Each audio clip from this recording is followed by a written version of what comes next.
Assalamualaikum warahmatullahi wabarakatuh.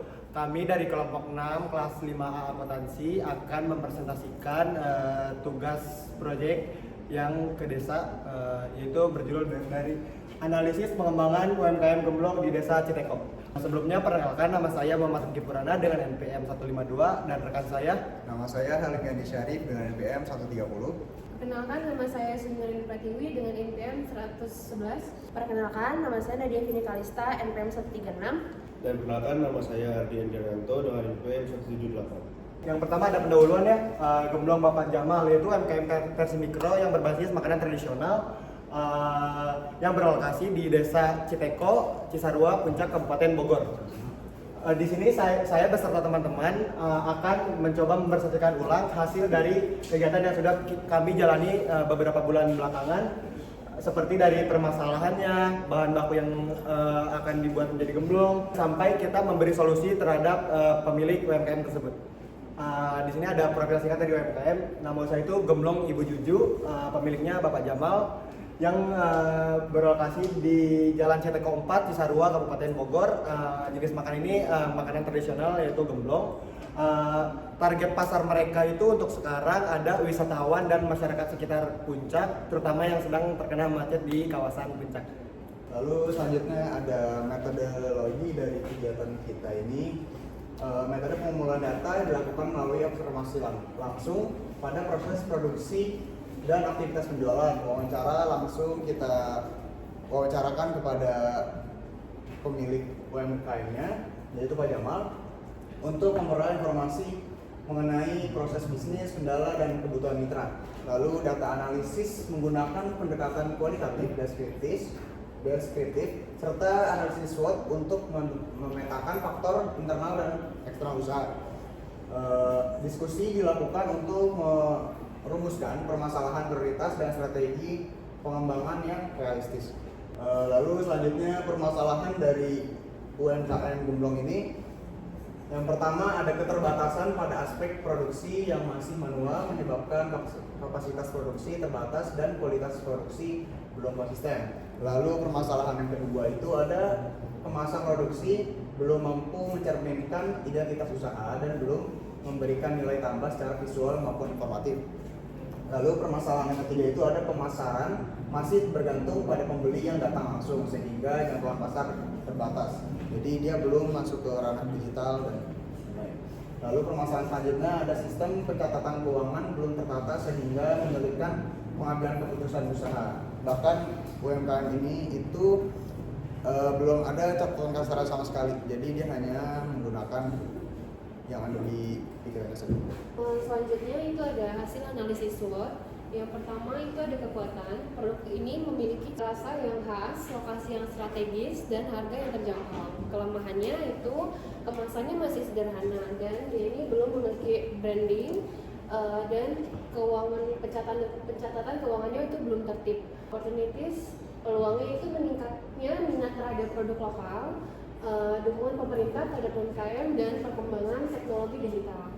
Terus ada threats, itu persaingan ketat dengan produk sejenis, perubahan selera konsumen, dan fluktuasi jumlah wisatawan. Selanjutnya itu ada strategi pengembangan usaha. Yang pertama itu peningkatan kualitas kemasan melalui label, penggunaan kemasan yang lebih aman dan menarik, serta penambahan informasi produk. Penguatan pemasaran dengan memanfaatkan media sosial sebagai sarana promosi dan komunikasi dengan konsumen. Yang terakhir itu ada penguatan manajemen usaha melalui pencatatan keuangan sederhana, pemisahan keuangan pribadi dan usaha, serta perencanaan usaha jangka menengah. Nah, selanjutnya ada dampak yang diharapkan. Yang pertama itu kita meningkatkan nilai jual produk dan daya tarik visual bagi konsumen. Lalu ada perluasan jangkauan pasar di luar kawasan Puncak, mulai pemasaran digital, dan ada peningkatan kapasitas pengelolaan usaha yang lebih tertib, terukur, dan berkelanjutan. Yang terakhir ada peningkatan daya saing UMKM dalam menghadapi persaingan pasar. Selanjutnya implikasi sosial dan ekonomi. Pengembangan UMKM berkontribusi pada peningkatan pendapatan keluarga pelaku usaha. Lalu ada pelestarian kuliner tradisional sebagai bagian dari identitas budaya lokal. Dan kita ada peningkatan kualitas layanan wisata melalui produk oleh-oleh yang lebih berkualitas. Dan yang terakhir ada penguatan ekonomi lokal berbasis potensi rendah. Terus ada rekomendasi penerapan SOP. Yang pertama itu rekomendasinya itu adalah penerapan SOP sederhana dalam produksi untuk menjaga konsistensi kualitas. Yang kedua itu penguatan branding produk sebagai oleh-oleh khas kawasan puncak. Yang ketiga itu pemanfaatan teknologi digital untuk memasarkan produk. Yang keempat itu dukungan keberlanjutan dari pemerintah, perguruan tinggi atau komunitas UMKM. Terus ini ada perhitungan BFP-nya. Yang pertama itu data digunakan itu adalah total pendapatan November 2025 itu total itu 9 juta.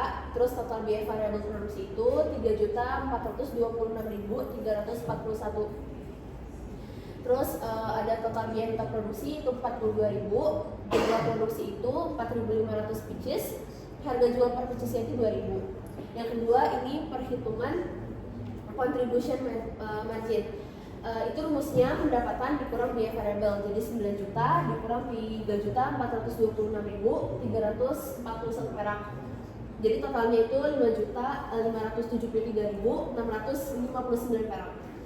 Terus nyari contribution margin per unitnya itu jadi si contribution margin per unitnya dibagi sama jumlah produksi 4.500. Jadi totalnya jadi 1.238. Terus perhitungan BFP per unit, rumusnya itu biaya tetap dibagi contribution margin per unit. Jadi 42.000 dibagi sama 1.238. Jadi hasilnya 34 pieces. Terakhir itu perhitungan BFP rupiah. BFP rupiah itu 34 pieces tadi dikali sama harga jual per pieces 2.000, jadi 68.000 rupiah. Artinya UMKM gemblong itu hanya perlu menjual sekitar 34 buah gemblong per bulan atau setara dengan 68.000 untuk mencapai titik impas. Dengan realisasi penjualan sebesar 9 juta per tahun per bulan, UMKM gemblong telah jauh melampaui BFP sehingga usaha dinyatakan sangat menguntungkan. Ya, selanjutnya yang terakhir ada kesimpulan, yaitu strategi pengembangan difokuskan pada perbaikan kemasan, pemasaran, dan manajemen usaha. Terus ada UMKM gemblong memiliki potensi ekonomi dan budaya yang besar, namun masih menghadapi berbagai kendala struktural. Ada implementasi strategi tersebut diharapkan mampu meningkatkan keberlanjutan usaha. Sekian dari kelompok kami. Mohon maaf. Wassalamualaikum warahmatullahi wabarakatuh.